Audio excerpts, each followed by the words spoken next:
Jangan lupa subscribe.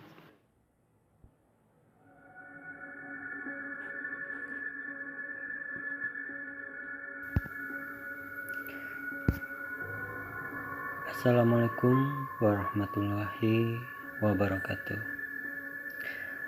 Selamat malam buat kalian yang melihat atau mendengarkan video di channel ini. Seperti biasa, saya di sini akan menceritakan hal seram dan misteri. Dan untuk cerita malam hari ini yaitu istriku korban pesugihan buta hijau. Tidak kusangka korban pesugihan buta hijau itu adalah istriku. Mata Karjo membelalak, ia tak percaya pada penglihatannya di atas ranjang itu. Warsi menggeliat sambil mulutnya mendesah layaknya perempuan yang sedang dilanda birahi. Tetapi tak berlangsung lama. Sesaat kemudian Warsi menggelempar seperti ayam disembelih, mengejang dan kaku. Sudah banyak cerita tentang pesugihan persekutuan antara manusia dengan makhluk gaib. Tidak lain untuk memperoleh harta kekayaan dengan cara yang tidak wajar. Meskipun nyata-nyata kalau ini adalah perbuatan sesat, namun tetap ada saja orang yang mau melakukannya. Ini adalah cerita tentang seorang pelaku pesugihan yang diperoleh dari seorang teman, sebut saja Rahmat, yang secara diam-diam mengamati perilaku tetangganya. Menurutnya, tetangga itu melakukan persekutuan dengan makhluk gaib buta hijau atau disebut buta hijau. Meskipun makhluk tersebut tergolong gaib, tetapi ada beberapa orang pintar yang dengan kasat mata dapat melihat bentuk fisik makhluk yang satu ini. Menurut mereka, buta hijau itu memiliki postur tubuh yang sangat tinggi, besar mirip raksasa. Kulitnya hijau licin seperti lumut, matanya merah dan besar serta giginya bertaring. Meskipun wujudnya menyeramkan, namun ada saja orang yang memuja dan memanfaatkannya untuk mendapatkan harta kekayaan. Karena makhluk ini dipercaya dapat memberi harta kekayaan bagi pelakunya. Nah, salah satu orang yang nekat memanfaatkan makhluk yang satu ini adalah tetangganya Rahmat itu. Sebut saja namanya Karjo. Karjo bukannya tidak tahu kalau perbuatannya itu adalah sesat dan mengandung resiko. Tetapi mau apa lagi? Dalam keputusannya menjalani kehidupan sehari-hari, Karjo tidak menemukan jalan keluar. Bagaimana caranya untuk memperoleh rezeki lebih? Selain melakukan pesugihan demi kelangsungan hidupnya yang memang senantiasa di daerah kemiskinan. Sebenarnya Warsi istrinya tidak setuju dengan jalan yang ditempuh oleh suaminya itu.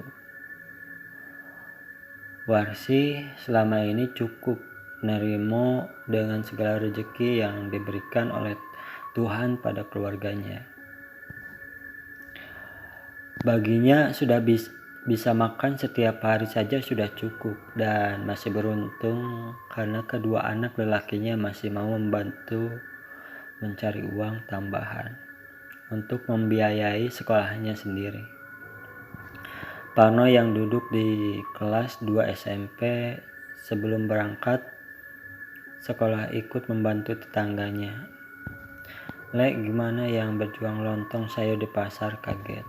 Sedangkan Tarman yang duduk di kelas 5 SD pagi-pagi sudah berada di perempatan lampu merah Antasari menjajankan koran. Sedangkan suaminya sehari-hari bekerja sebagai kuli pemecah batu di lereng Bukit Camang. "Ini perbuatan sesat, Pak Ne," ucap Warsih saat mengetahui dari mana asal segepok uang yang diserahkan suaminya malam itu. 3 malam Karjo menghilang. Saat pulang dia menyerahkan segepok uang pada istrinya. Ketika Warsih menanyakan dari mana dia mendapatkan uang sebanyak itu, mulanya Karjo berbohong. Tetapi setelah didesak, terus akhirnya dia mengaku, "Sudahlah Bune, aku melakukannya karena terpaksa.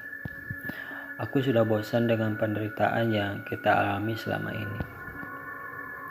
Uang itu bukan untuk poya-poya, tetapi kita gunakan untuk menyambung hidup kita, supaya kita bisa dipandang orang," jawab Karjo.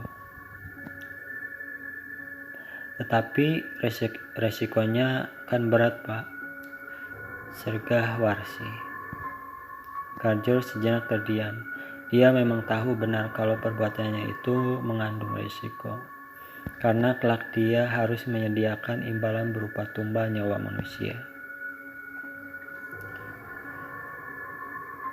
"Terserah padamu, wahai manusia, keluargamu sendiri pun aku tidak peduli. Pokoknya yang penting dia itu perempuan. Ingat, setiap saat aku memintanya kau harus menyediakannya," kata Buto Ijo ketika Karjo selesai melakukan ritual di bawah sebatang pohon beringin tua yang usianya mungkin sudah puluhan bahkan ratusan tahun. Konon Karjo nekat melakukannya karena rayuan seseorang yang pernah melakukan hal serupa. Dan dia ditawarkan, "Pokoknya dijamin berhasil, Jo. Daripada jadi kere seumur hidup, mending kita mengabdi pada si Buto Ijo itu. Kita akan cepat jadi orang kaya dan tentu saja hidup enak, tanpa harus banting tulang capek-capek jadi pemecah batu," kata orang yang mengantar Karjo ke tempat di mana sang Buto Ijo bermukim. Sekarang semuanya sudah terlanjur. Tak ada pilihan bagi Warsih selain menerima uang yang diberikan oleh suaminya itu. Apalagi selama ini Warsih belum pernah menerima uang sebanyak itu. Setiap hari paling dia cuma menerima 2 atau 3 lembar uang puluhan ribu dari suaminya itu.